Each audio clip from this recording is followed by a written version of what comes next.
Welcome back to the Red Path. Today we're going to talk about how the hell you can play 9th edition with an 8th edition codex.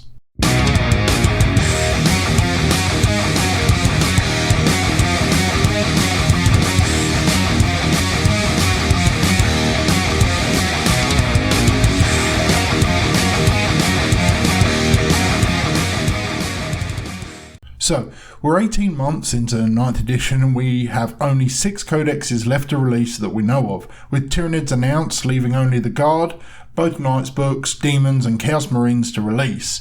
If you're playing any of these books right now, you know how damn difficult this game is, regardless of playing competitive or not. Even casual fun games leave you stunned at how many rules and interactions modern armies receive in most phases of the game, leaving you wondering what a command phase even is, and why you can't have 17 warlord traits on your characters.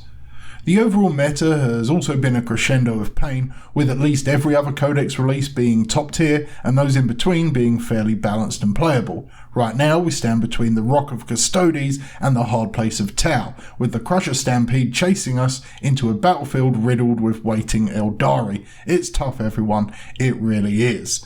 And whilst we've historically tried to be positive and gung-ho about playing plastic soldiers here, we are really feeling the fatigue. Dara and I are planning to do a Chill Game Learn specifically about being salty and how we deal with it, so I'm not going to focus on that aspect too much. But even with a positive outlook, the game is getting increasingly difficult. My earlier competitive forays in 9th edition saw me consistently going 2-1 and with a couple of second place podiums at smaller events, generally happy with dealing with my local meta. As I examine my competitive results, I see particular matchup weightings really negatively affecting both my end results and my opportunity to score. So what I'm going to try and convince you to do today is join me in bringing back the fun. It's in there somewhere, and by Khorne we're going to find it. So, whether you're playing competitively or surrounded by tough enemies at your friendly local gaming store, we need to get the enjoyment back. So what can we do? I think there's 3 things we need to consider to start clawing back a foothold in the game. We're not going to take anything by storm, but we can get some personal redemption. First, experimentation, second, pride, and third, shock. So what do I mean by experimentation?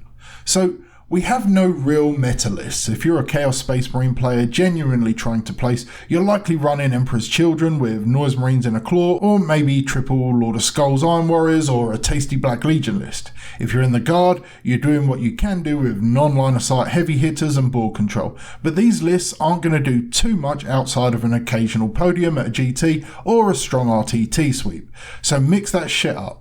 Look at your model collection and think of some cool units you haven't dusted off in a while. I've been having fun with Land Raiders recently, as shit as they are, and it has occasionally made my opponents what the fuck. But go further. You've got 3 Forge Fiends? Go for it. Want to bring back the kill shot stratagem and drop 3 Predators on the table? Now's the time.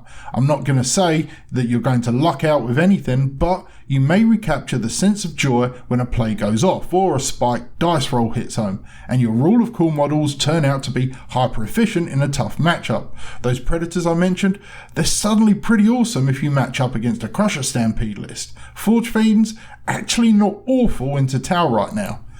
Somewhere on your shelf is a model you haven't touched for a year and you've probably forgotten the rules for it. Give it a whirl. Giving 0 fucks about the hyper efficiency of stuff is why you're here. You play your army because you're a goddamn badass who loves that particular legion, regiment or household. Play with all the toys. Next, let's talk about pride. I've had more games than I can count where I just knew after round 1 the game was over. Either I'd lost half my army to aircraft or spent all of my turn to remove 1 custodian guard squad, and it does not feel good. But I try my best to play on. It's not easy, and I often think how much easier my life would be if I just quit whilst 0 and 2 and got home to see my family a little earlier. But for me it's personal. I want to achieve something in every game and every tournament I play in, whether it's scraping that win at the end or bringing down their warlord for a few extra victory points.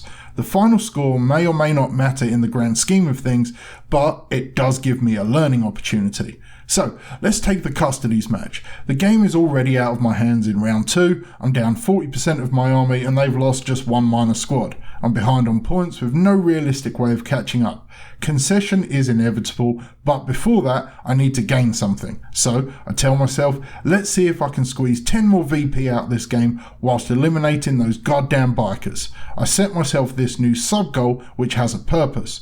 I can't win the game, but I can practice tactical thinking and focused fire. I can shift my style to complete a different mission that will provide me with some practical experience for the next time I face this type of army.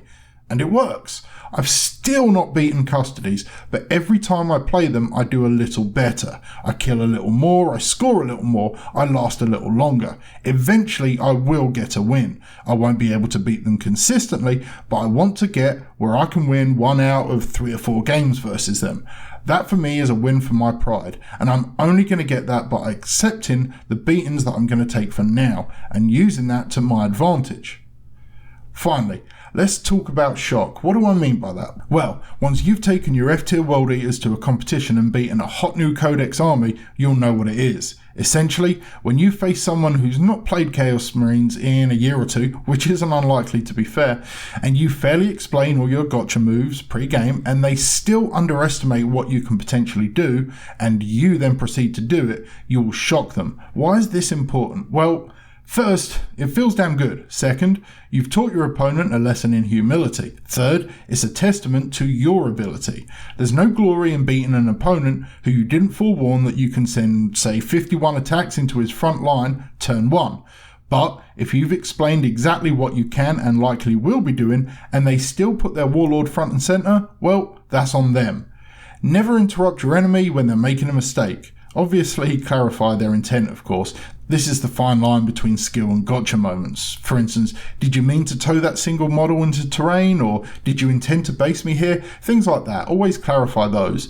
But being able to demonstrate the true fury of Khorne can be an exhilarating and cathartic process, and you should 100% enjoy it with cries of blood for the blood god and so forth. So yeah, let's be real. Things aren't good for us. They haven't been good for a while. It's okay to be dejected and down occasionally, but we're playing these armies because we love them. And curiously, there's a sort of philosophical bond between the World Eater and the lowly Imperial meat sack. We pride ourselves on the our turn mentality, absorbing withering firepower for just the chance at glorious combat. And the Guard, well, they die for their Emperor or they die trying. And right now we're both pretty good at the dying part. But we can make it mean something both on the table and for ourselves.